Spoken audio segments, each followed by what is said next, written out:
Bonjour à tous et bienvenue pour une nouvelle vidéo Mahar Prod. Aujourd'hui, découverte de produits avec ce petit paquet qui nous vient tout droit de Pologne. Pour ceux qui suivent la chaîne, c'est une marque dont j'avais déjà fait la revue après avoir reçu mon pledge d'un Kickstarter que la personne avait fait. Donc j'ai reçu ça du sculpteur Pavel Gorecki qui travaille donc pour sa propre marque qui s'appelle Rotten Factory. Et il y a quelques temps, il avait fait un premier Kickstarter sur lesquels j'avais fait la bande des Sister of Rot. On était sur, si je ne m'abuse, je sais pas comment il s'ouvre ce truc, on devait être sur le test matériel 50, 52, 51, un truc comme ça, et aujourd'hui on est quand même sur le test 80, donc merci à vous de votre soutien, parce que c'est aussi grâce à vous que je peux contacter des créateurs et tout ça, et là, auquel cas, la dernière fois que j'avais fait la revue, c'était quelque chose que j'avais payé, qui était pour une marque, parce que c'était le Kickstarter qui était lancé, et je voulais faire découvrir cette marque. On va tout de suite, d'ailleurs, aller voir son site assez rapidement, on va aller le voir maintenant. L'idée, c'était de vous faire découvrir une nouvelle marque qui me tenait à cœur parce que j'avais découvert ça sur Instagram, je crois. Et du coup, je m'étais immédiatement intéressé au Kickstarter qu'il avait lancé parce que c'est des figurines qui me parlent, c'est des créations qui sont faites à la main exactement comme moi je fais. Donc là, on est sur son ancien site. Donc vous voyez, vous avez sa marque, Rotten Factory, et la personne qui sculpte les figurines. On est sur quelque chose de très médiéval fantastique, teinté Mordheim, Dark Horror, ce genre de truc. Très torturé, très monstrueux, avec des sortes, alors, entre la tentacule et le bubon de la plague, enfin vous voyez, ce genre de figurines.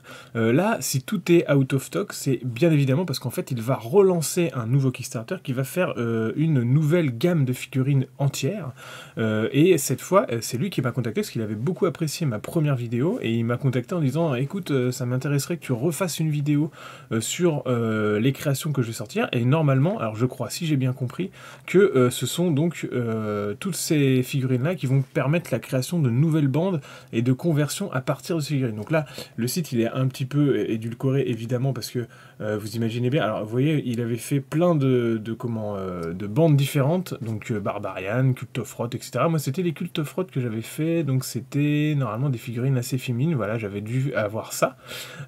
Et donc là, ça va être une toute nouvelle gamme qu'il lance à partir alors nouvelle figurine plus conversion à partir de ces bases-là nouvelles créations.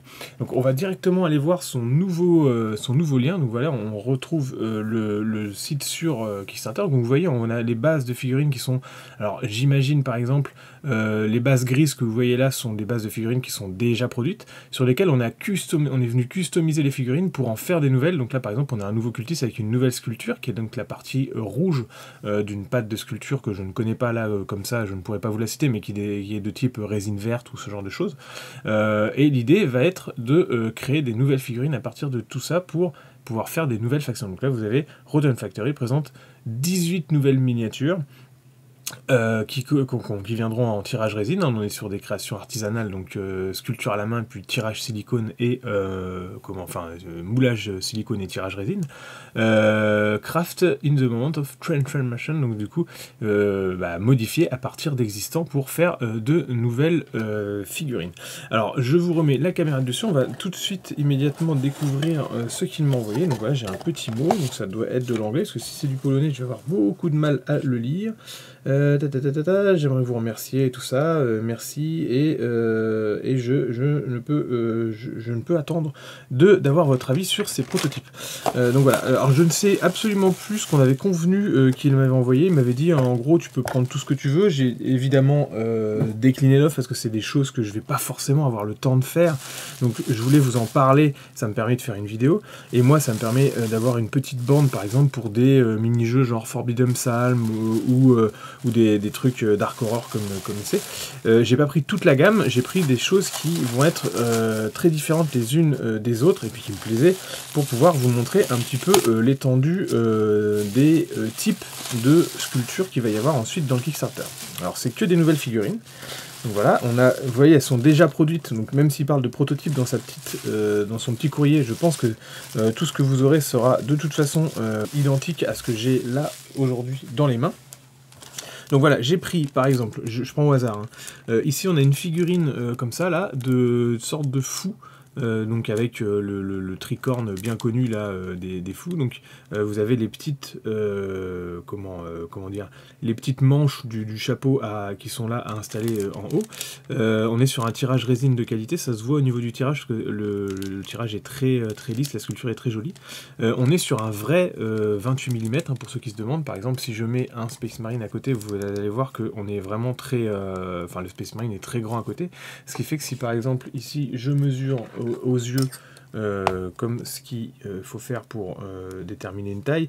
Ici, vous voyez, on est pile sur 28 mm, même si la figurine est un tout petit peu courbée, on arrive à 28 mm aux yeux, donc on peut parler d'un vrai 28 mm, même si comme on est sur des figurines fantasy, un peu créature et tout ça, on sera sur un 28 mm héroïque et pas historique, ce qui est normalement un tout petit peu plus petit.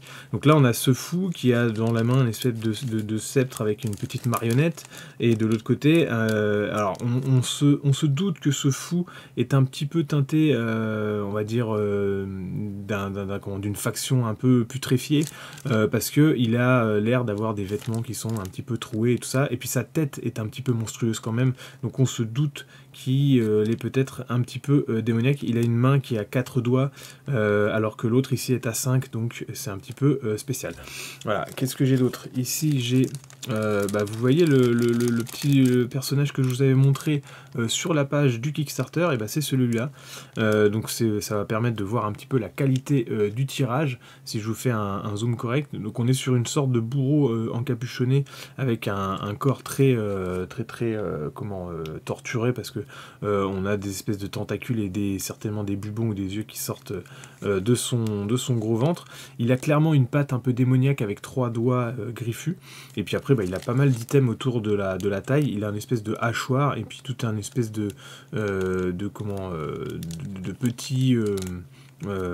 petites chapelles à mettre sur le dos avec certainement un bébé ou un fœtus qui est accroché à l'intérieur. Donc vous voyez, c'est des figurines qui sont très typées. Moi j'aime beaucoup ce genre de truc, et j'espère pouvoir mêler un petit peu tout ça pour faire une sorte de bande un peu Dark Horror que je pourrais peut-être peindre un petit peu à la John Blanche pour faire de la peinture un peu rapide. Alors celui-là c'est le seul que j'ai pris qui était relativement humain pur, on va dire. Donc c'est une sorte d'épéiste un peu teinté Renaissance, avec ses manches un peu bouffantes et cette cuirasse. Il a clairement la gueule de l'homme d'armes de base avec sa petite capuche en cuir. Et donc il a sa grosse épée, puis de l'autre côté il a une bouteille de gnôle. Donc voilà, ça c'est le personnage humain le plus typique, on va dire, le soldat de base, que j'ai pris pour qu'on puisse voir en fait la différence entre un soldat de base et un monstre. Ici il y en a un deuxième qui est plus capitaine. Alors par exemple celui-là je me souvenais plus que je l'avais pris, donc peut-être qu'il me l'a mis en plus. Donc ça permet de voir la différence entre quelqu'un d'un peu plus gradé et puis le soldat de base ici. Donc lui il a un pistolet, et puis il va avoir une petite plume à mettre sur le haut de son casque. Il est casqué déjà, alors que les hommes d'armes sont souvent juste une calotte. Et il a une épée un tout petit peu plus travaillée, j'imagine, même si celle-là c'est une épée plutôt à 2 mains, donc elle est déjà assez richement ornementée. Là ici on a une sorte de gambison avec une très belle sculpture du tissu. On voit les petits marquages et les coutures et tout ça. Donc c'est des figurines, pour ceux qui aiment bien l'historique, on est vraiment sur quelque chose d'assez réaliste pour les personnages. Et c'est des personnages, par exemple, là, il n'y a aucun morceau de fantaisie ou de monstrueux. Donc ça pourrait tout à fait convenir pour de l'historique pur et dur, ou alors pour des personnages que vous mettez dans un diorama, ou si vous voulez des soldats dans un monde médiéval normal. Alors que là, ici, on est clairement sur quelque chose de fantaisie. Et puis là, j'ai pris carrément un démon. Alors c'est pareil, celui-là je me souvenais pas trop de l'avoir pris.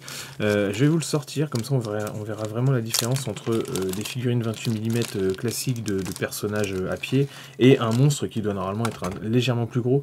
Là par exemple, si je le mesure, on sera facilement sur un... Voilà, ici on arrive à 35 mm, donc on sent qu'il y a quelque chose de plus bourrin. Quand le petit homme d'armes va se retrouver à côté du démon comme ça, il va peut-être avoir quelques soucis. Donc vous voyez, ici on a presque un petit côté, je trouve, japonisant. Il y a un petit côté Oni au niveau du design de la figurine. Il a cette grosse échine un petit peu poilue, hein, avec une grosse crinière derrière. Et il y a ce petit côté vintage que j'aime bien dans la sculpture de Pavel, qui rappelle un petit peu les figurines qu'on avait avant en métal, hein, des anciennes gammes Citadel et compagnie, qu'on pouvait trouver dans Mordheim et tout ça. Et ça, je trouve ça vraiment sympa. Donc là, il a une grosse papate à mettre de ce côté-là, qui est clairement mutée, et puis sa peau est... Alors, on pourrait être sur un démon un peu sanguinaire, hein, avec des tons rouges, comme ici au démon des enfers, ou ce genre de choses. Mais la peau est assez texturée, avec quelques pustules à droite à gauche. Vous voyez, à l'arrière, il y a des pustules qui sont très marquées, et tout ça. Ce qui fait que ça fait un démon qu'on peut certainement peindre aussi, façon démon de la pestilence, ou des choses comme ça. Ça passera. Et donc de ce côté-là, il a une... ah, c'est ça. En fait, il a 3 bras. Il a une sorte de grosse main là. Et puis ici, il a une petite main qui va sortir d'un côté là. C'est assez marrant que pour voir comment c'est foutu. Il est très sympa. On voit qu'il y a quelque chose de très tortueux avec comment, vous voyez le petit bras là, un peu échevelé, et puis la main qui a poussé dans une sorte de seconde articulation, comme si notre articulation elle avait poussé, et du coup il a cette espèce de gros hachoir plus le bras qui a poussé. Ou alors est-ce que c'est le petit bras qui a poussé et c'est celui-là qui a muté, ou est-ce que c'est celui-là qui a poussé et le petit bras qui est devenu plus malingre? Voilà, je vous laisse répondre en commentaire votre petit scénario sur ce personnage, mais on va vraiment être sur un truc sympa, parce que ça veut dire que je peux faire en gros sur des bandes un petit peu médiéval fantasy, sur lesquelles on peut mettre sur des jeux non propriétaires ou qui n'ont pas de figurines, vous pouvez mettre un petit peu les profils que vous voulez, ce qui fait que ça serait par exemple un petit peu le monstre de la bande. Là on aurait le petit mec un petit peu éclaireur qui est sur les côtés pour tirailler, ici un chef, et puis après on aurait en opposition en face 2 petits personnages tout seuls là. Est-ce que je vais les convertir? Je sais pas, mais en tout cas ça me plaît de vous faire découvrir ces figurines qui sont, je le rappelle, sculptées à la main, et aujourd'hui c'est assez rare de le dire. On voit beaucoup d'impressions 3D. Souvent les impressions 3D, il faut savoir qu'elles sont sculptées par des gens qui se foutent de savoir si vous allez les imprimer ou pas, et donc parfois vous avez malheureusement des productions qui ne sont pas faites pour faire de la figurine, alors que là, quand vous avez une production physique et que la figurine a réellement été faite à la main de base, et les détails sont faits pour être peints, sont faits pour faire de la figurine, alors que si vous voyez des très jolis rendus 3D avec des figurines très justes anatomiquement, superbement sculptées, tout ça, c'est joli en 3D, mais par contre, quand vous allez les imprimer, malheureusement, vous allez avoir des détails trop fins et des figurines 3D qui sont finalement faites pour être regardées derrière un écran et pas pour les avoir entre les mains. Donc n'hésitez pas à soutenir ce genre de création, parce que c'est important qu'il y ait une production artisanale qui reste sur le marché. Vous n'aurez jamais la patte d'un sculpteur avec une création 3D, puisque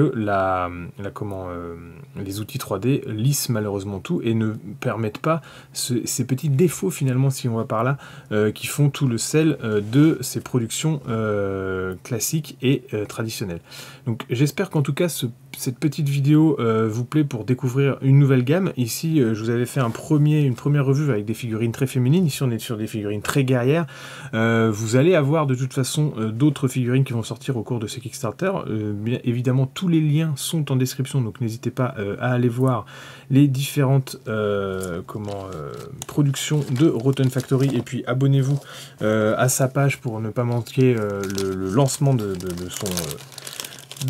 sa campagne de financement. Moi de mon côté je vais monter ces petites figurines pour pouvoir faire des petits rotatifs et vous les montrer ensuite en fin de vidéo, au moins en photo, pour que vous puissiez vous rendre compte, et puis peut-être que j'en peindrai sur un live Twitch pour me faire une petite bande un petit peu, voilà, une bande en plus pour des jeux et d'autres. Je joue souvent à Mordheim ou même à Frostgrave, ça peut être des belligérants qu'on croise au détour d'une rue, ou alors juste des soldats qu'on pose sur un petit diorama. Donc voilà, j'espère que cette vidéo vous aura plu. N'hésitez pas à vous abonner sur mes différents médias, notamment YouTube, Twitch, Instagram et le groupe Facebook. N'hésitez pas aussi à me dire ce que vous avez pensé de ces figurines. Et puis à bientôt à tous et bon modélisme.